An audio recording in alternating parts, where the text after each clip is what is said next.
was born inside a small town, I lost that state of mind. Learned to sing inside the Lord's house, but stopped the age of 9. I forget when I get awards now, the wave I had to ride. The paving stones I played upon that kept me on the grind. So blame it on the pain that blessed me with a life. Friends and family filled with envy when they should be filled with pride. And when the world's against me is when I really come alive. And every day that Satan tempts me, I try to take it in my stride. You know that I've got whiskey with white lies and smoke in my lungs. I think life has got to the point I know without it's no fun. I need to get in the right mind and clear myself up. Instead I look in the mirror questioning what I become. Guess it's a stereotypical day for someone like me, without a 9-to-5 job or a uni degree. To be caught up in the trappings of the industry. Show me the locked doors, I'll find another use for the key. And you'll see I'm well aware of certain things that can destroy a man like me. But with that said, give me one more.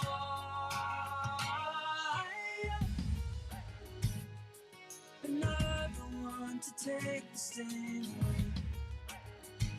I am happy on my own, so here I'll stay.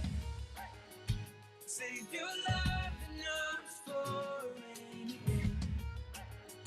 And I'll find comfort in my pain. Razor. I used to think that nothing could be better than touring the world with my songs. I chased the picture perfect life, I think they painted it wrong. I think that money is the root of all evil and fame is hell. Relationships and hearts you fix, they break as well. And ain't nobody The evolving AI ML investment landscape will begin momentarily. I'm not trying to preach like I'm Reverend Run. I beg you don't be disappointed with the man I've become. Or conversations with my father on the A14.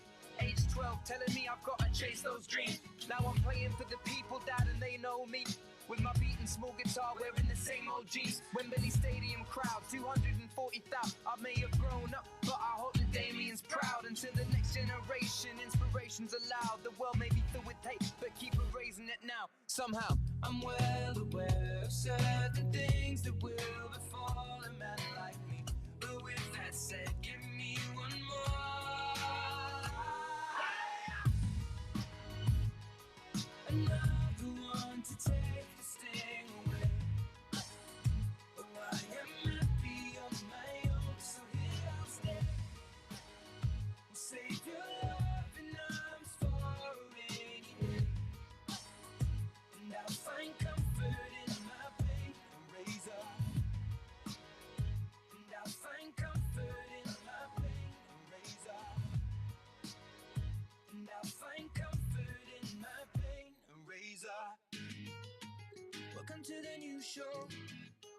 I guess you know I've been away. But we're a minute who knows. But my heart will stay the same.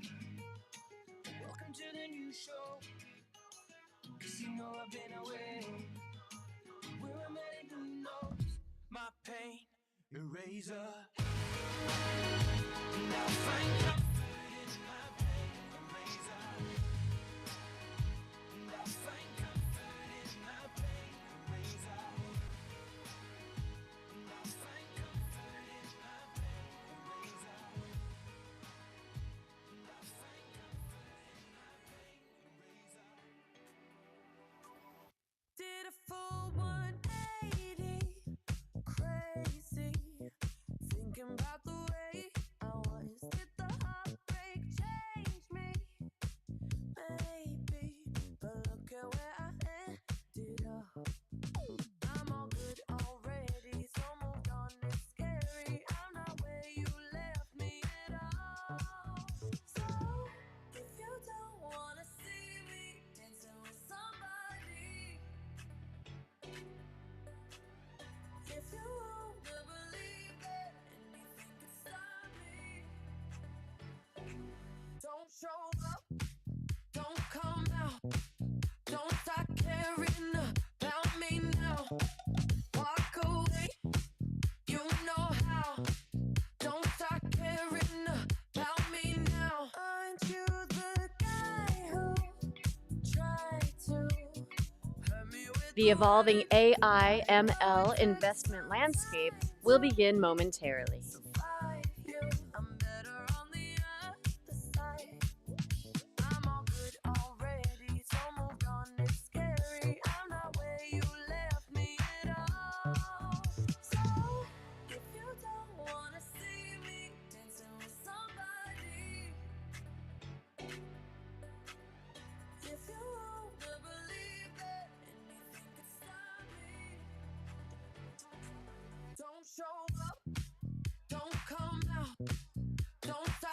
caring about me now. Walk away, you know how. Don't start caring about me now.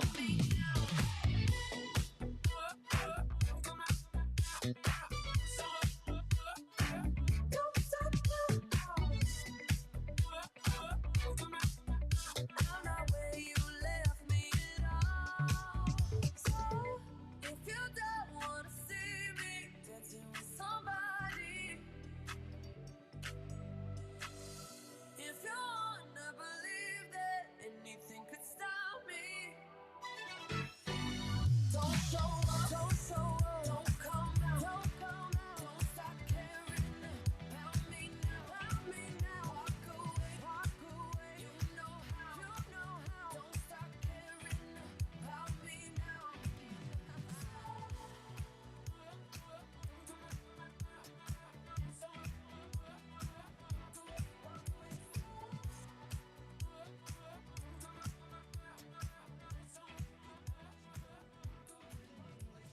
Kissed her on the neck and then I took her by the hands. And baby, I just wanna dance. I met her on Grafton Street, right outside of the bar. She shared a cigarette with me while her brother played the guitar. She asked me, what does it mean? The Gaelic ink on your arm. Said it was one of my friend's songs. Do you want to drink on? She took Jamie as a chaser.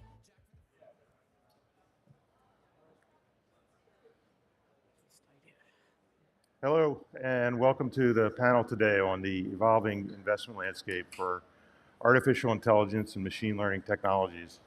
I'm Joel Strauch.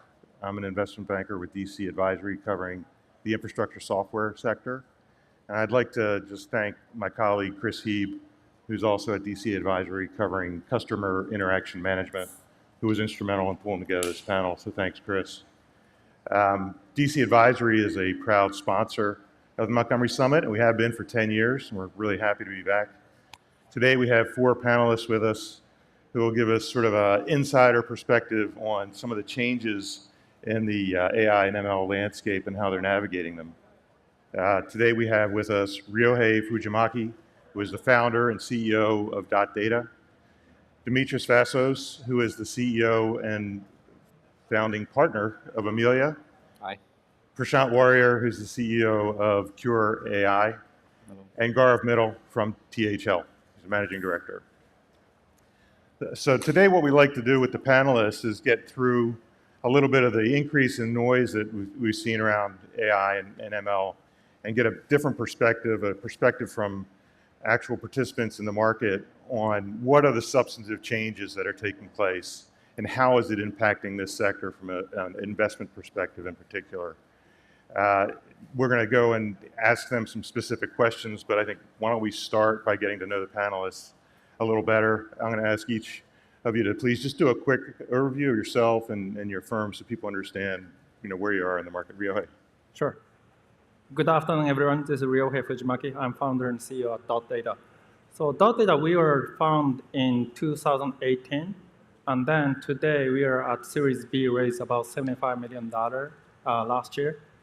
And we are a feature discovery platform. What it means is that we are the first company who introduced AI technology to transform business data in a form that AI, machine learning, or BI can consume. Right? Traditionally, previously, before Data, it was a heavy manual process with different type of experts. You need a subject matter expert to come up with hypothesis pattern in the data. And then you need a data engineers who really knows very complex business data, how to manipulate it. And then you need a data scientist who really know about the statistics, machine learning, and so on and so forth.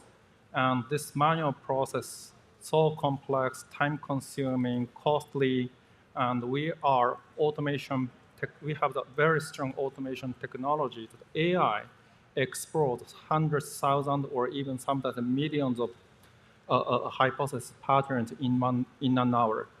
And with this, we are enabling all the companies who leverage AI, BI, or machine learning technology and makes them very productive. And that's what we do. Great. Thank you. Thank you. Dimitris? I'm Dimitris Vassos. I'm founder and CEO of Amelia. And Omilia is an AI company that's automating customer service. So we deploy our technology for enterprises where they have a lot of incoming customer service inquiries. And we aim at automating a big proportion of those with improving also the customer experience.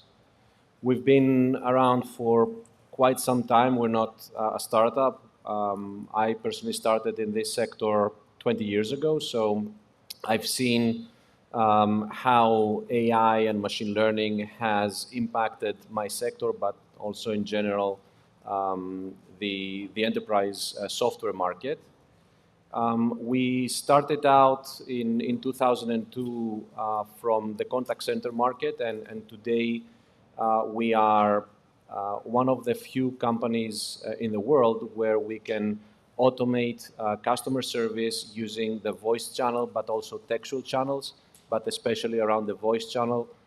We are one of the few companies that develops the foundational technologies for voice automation.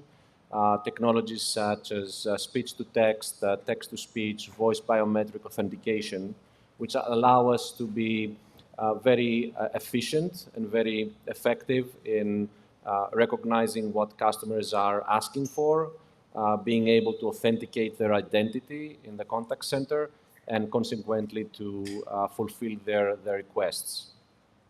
Great, thanks, Dimitris. Prashant? Thank you, Joel. Good afternoon, everyone. My name is Prashant Warrior. I'm the co-founder and CEO of Pure.ai. I'm a data scientist by training and have been building data science algorithms for 22 years now, and worked in various fields from trucking networks to fashion, and started Cure 7 years ago, focused on AI and radiology imaging. So what we do is we build AI algorithms which can automatically interpret radiology images, chest X-rays, musculoskeletal X-rays, chest CTs, head CTs. And this is a task which requires a lot of training. I mean, imagine a person has to go through high school, a medical degree, and then a radiology specialization to become a radiologist. And we are training algorithms to do that automatically within a minute. Actually, we can process these scans within a minute. Our solutions are used in for various use cases, from detecting lung cancer early to being in the pathway for tuberculosis screening across the world, to triaging for stroke cases, triaging for trauma cases, triaging for bleeds, identifying fractures on musculoskeletal X-rays. So wide variety of use cases, technologies built on a lot of data, built on more than 1 billion images that we have in our database. And it is evident. I mean, so we've created a lot of evidence working with some of the top academic institutions globally. And so we have about 50 plus publications in some of the top medical journals, from Lancet to Nature Scientific to the Journal of the American Heart Association. And these products are called medical devices. Well, it's only a software, it's a cloud-based software, but they are called medical devices, so you have to actually get an FDA clearance or a CE marking to deploy them. And so we've gotten those, and we've gotten FDA clearance for a variety of our capabilities. We've gotten CE marking, and most importantly, we are cleared globally. We are cleared in about 85 countries today, and our solutions are being used in 75 countries. We are in about 1,200 hospitals, and process about 7 million to 10 million patients through our systems on an annual basis. Great, thank you, Prashant. Garv? Thanks, Joel. Gaurav Mittal, good afternoon all. I'm a managing director at Thomas H. Partners. We're a Boston-based private equity firm, been in the business since 70s. Currently investing in our 2 funds. Our flagship fund is about 5.6 billion, and then we have an automation-focused fund that's about $1 billion. We have dedicated focus to invest in and around automation technologies. And this whole surge in AI is super interesting to us. We've been studying the impact on our portfolio companies, as well as looking to invest in AI technologies. And excited to be at the panel today, and look forward to the chat today. Great, thank you. Why don't we jump into a few questions, and Ria, we'll start with you. You know, AI and machine learning technologies have been around for a long time, and we've seen in previous times cycles of great interest come and go, peaks of interest. You sit in an interesting intersection in the market between data management and AI. What trends are you seeing that make you see that this is the opportunity around AI is different and can also create sort of the sustainable growth that investors are looking for? Yeah. So I want to mention two different trends. One is data side, and data side, as you know, like recently, cloud data management platform trend is really accelerated. Databricks, Snowflake, Azure Synapse, or Amazon EMR, or Google, those kind of big players, the data are now kind of collected to the cloud side, which means like data become really accessible. However, one problem, challenge here for many enterprises are data are accessible, but not yet very consumable for data users, right? And it comes to the data user side, there's a lot of nice tool coming out, like big player release Azure ML, SageMaker, Google ML. On the other hand, BI side is also very, very mature. And there's a two market rapidly growing. Data is accessible, tool is ready. However, data is not really consumable for user because business data are collected for the business and not really for machine learning AI. So that's why like, we are seeing increasing trend to make data as a product or asset of the company rather than just keeping the data as it is in a business form. But rather, for example, if you want to solve the customer analytics problem, churn, upsell, cross-sell, increasing revenue, or you want to solve the supply chain problem, like making the demand forecasting, price forecasting, inventory optimization, or you want to analyze the sensor data collected from IoT. Whichever problem you are solving, just don't put the data as it is, but it's very, very important to extract the meaningful patterns from data as a data asset. And how data is going to help and what problem we are solving in this market is actually we are really putting the AI technology to find these patterns automatically from the data for your business problem so that your data is really consumable for your data science team or BI team and makes them really productive. So that's the two really important data side of the work and data utilization of the work. And I think there's always been a question about addressable market and go-to-market around these really great technologies. Do you see the addressable market expanding because it's the tools are more accessible? Correct. I think there's a no more question like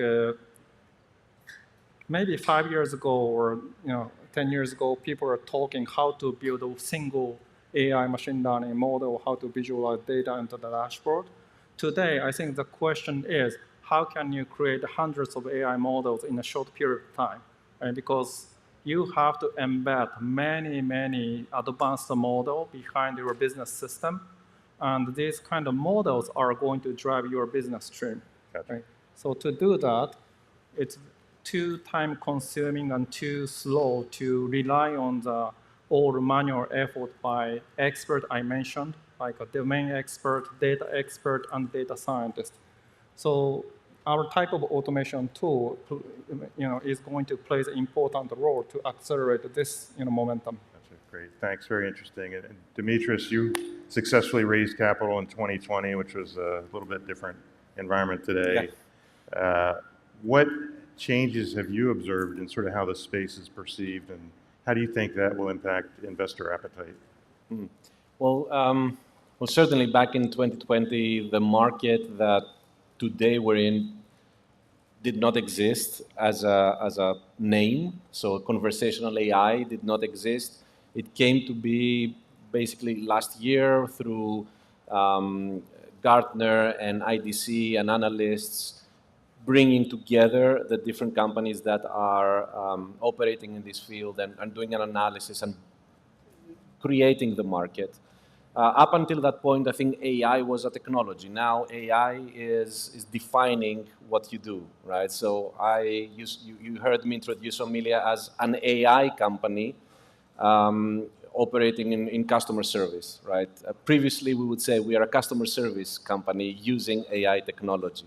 So that is a fundamental shift in how people see the technology, see AI. It's become a sector in itself.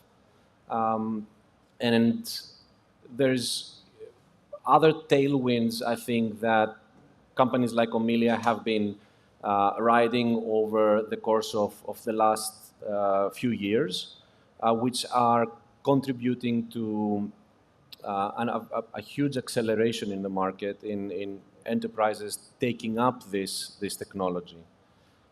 Since 2020, what has happened, of course, is the pandemic. And the pandemic was a very abrupt realization for a lot of enterprises that employees are not a resource that they can count on always. There are specific circumstances where you cannot have your people that work for you actually be operational. So business continuity plans never took that into consideration. Now they do, and AI is the key tool that enterprises are using in their BCP plans to protect themselves from such eventualities in the future. That has meant that enterprises are moving to both AI and cloud. This has certainly for us been huge tailwind, which we're seeing a lot of the large enterprises that were previously operating with on-prem solutions and with legacy vendors and being locked in there, reshuffle that deck now. And while they're reshuffling the deck and they're on their journey to transform their operations to the cloud, companies like Omilia, companies that are capitalizing on AI, are in pole position to take advantage and monetize this mobility. Certainly for investors, I think, somebody told me, a friend of mine told me, if I mention 3 times ChatGPT, my company's valuation doubles automatically. So already mentioned it once. That's certainly ChatGPT did infiltrate every home, literally. So the awareness that it created is something we have not seen before, right? It was very, very fast and very broad. Mothers, fathers, they know about ChatGPT because their kids are cheating, with homework. So, my mother knows about ChatGPT and she hardly understands what I do, right? So, Yeah. still. Big change, yeah. It's a huge change, and I think it's a accelerator on an already accelerated market. Exciting Very, times. very interesting. Yeah, and sort of on that same topic, Prashant. So all this talk about ChatGPT, there's been this sort of peak of interest. You've been delivering solutions for a long time. What are you seeing any impact from this peak of interest on your business and your growth prospects? Couple of things I will say there, right? One is that definitely there is more interest. I mean, I think from investors there is more interest because AI has suddenly become hot again. It was, I think, back in 2016, 17, there was also a lot of talk about AI. It was pretty interesting back then as well. And for a while it sort of died down and now it's again become hot topic, right? But as a company, I really feel that, Dimitris said this very rightly, right? We are a radiology services company. I mean, whether we use AI or any technology, doesn't matter. If you think about Google, which is probably the largest AI company in the world, you don't think about them as the AI company, right? AI is there in Google search, in Gmail, in terms of spam filter, predicting what you're going to write next. In so many different places, in Google Maps, there is AI. But we don't think of them as an AI company. We think of them as a company which provides us navigation or search or email, right? So I think similarly, we have always been a company which provides radiology reporting services to a lot of our customers. And that means we are helping them report X-rays automatically. We are helping them detect stroke early or detect lung cancer early. And we have to integrate into the workflow of the radiologist. So that means that we have to basically make it should be, I think what I want to say is that AI should be invisible. We should not even think about the fact that there is AI in there. It has to be something where when I look at, if I'm a radiologist, I look at a scan, AI has already done its work. It's already marked out where the abnormalities are, already quantified the abnormal regions, already created a report for me. And in that sense, I mean, I would basically, I'm a consumer of AI. I'm just thinking about what is helping me improve my productivity and accuracy in terms of reporting that scan. So we've always operated from that perspective that while AI is what is powering our technology, but we are creating a value proposition for an end user. And if that value proposition is strong, obviously people will buy it, people will use it, and you will scale. And that's what we have seen. I mean, in the last 6 years, we've seen sort of the AI world sort of become hotter and become less hot over time. But I think overall, as a end user, they don't care. And that's our learning has been that continue serving the end user, continue creating value for them, and you will find traction.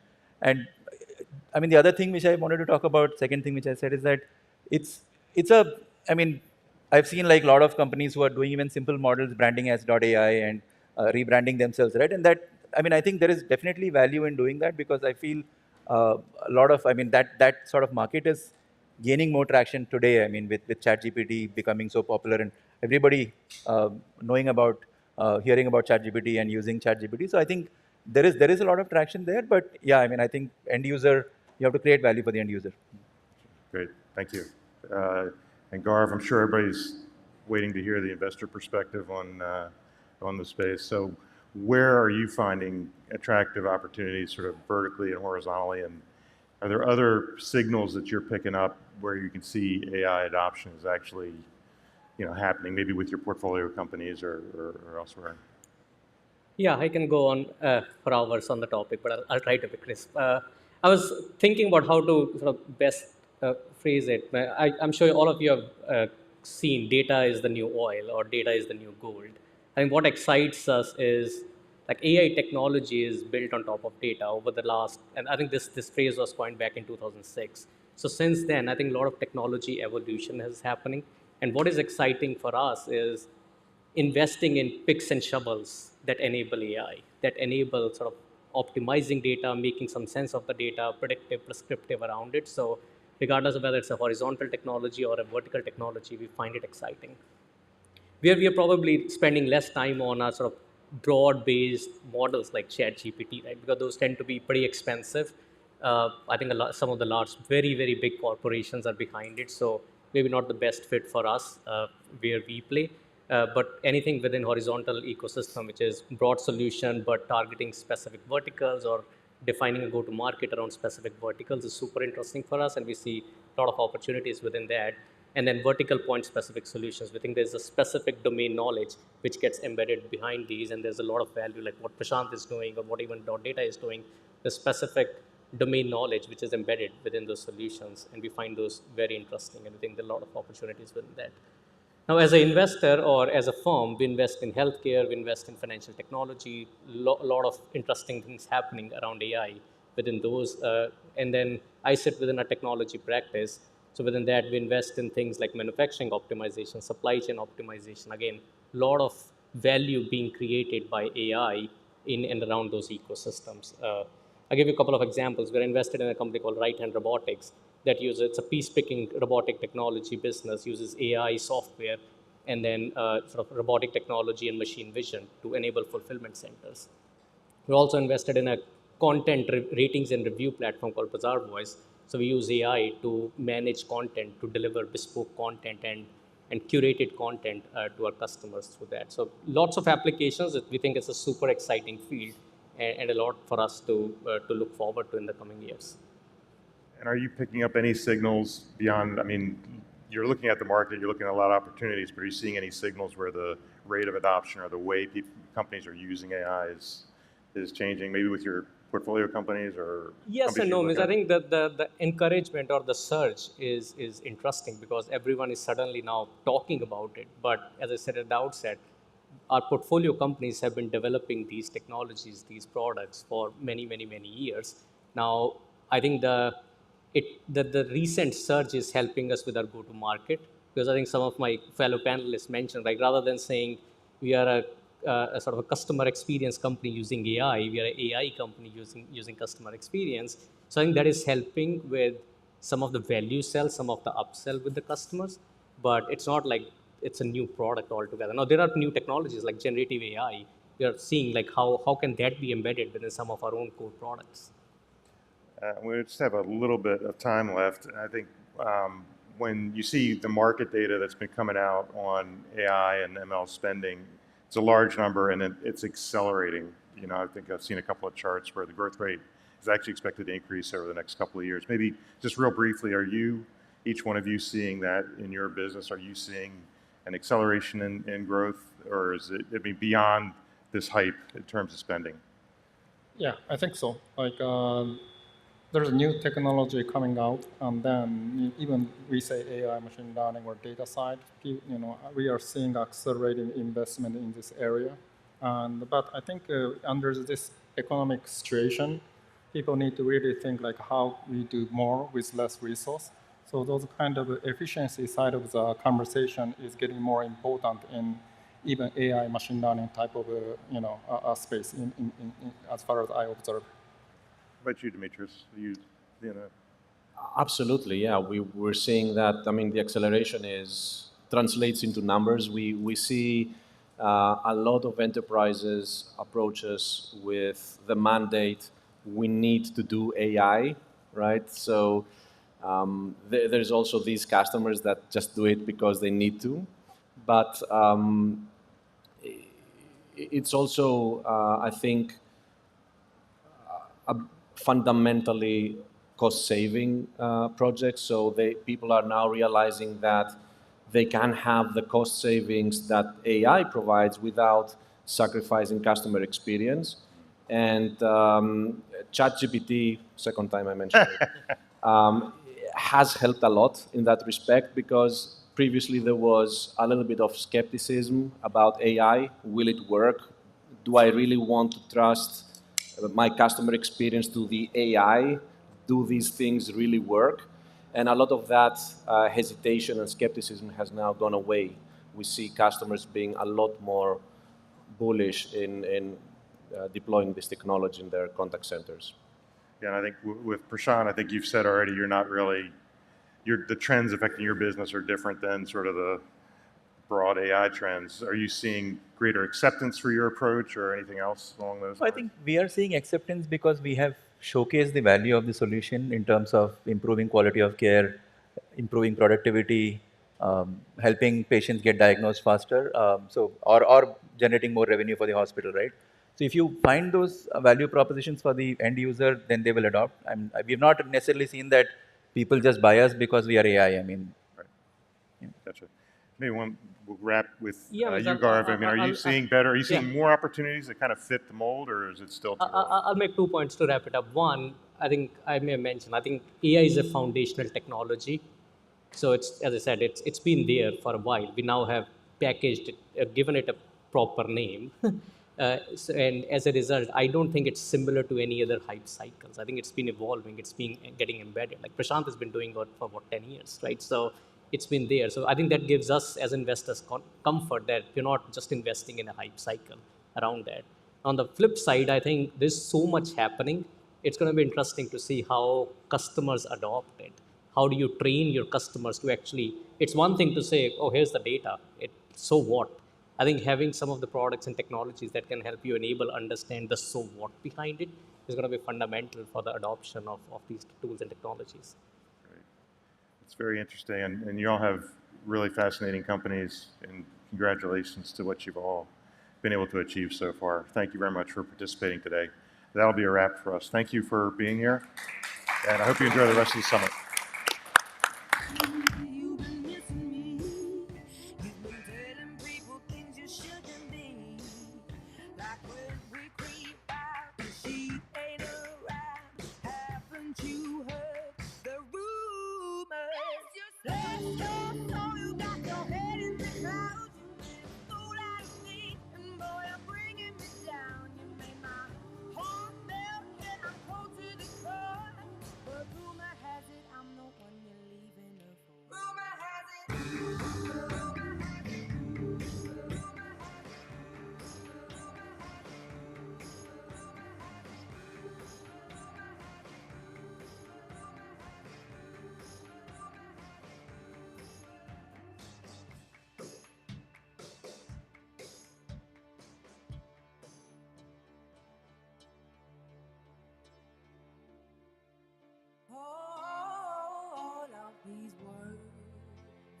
whispered in my ear. Tell a story.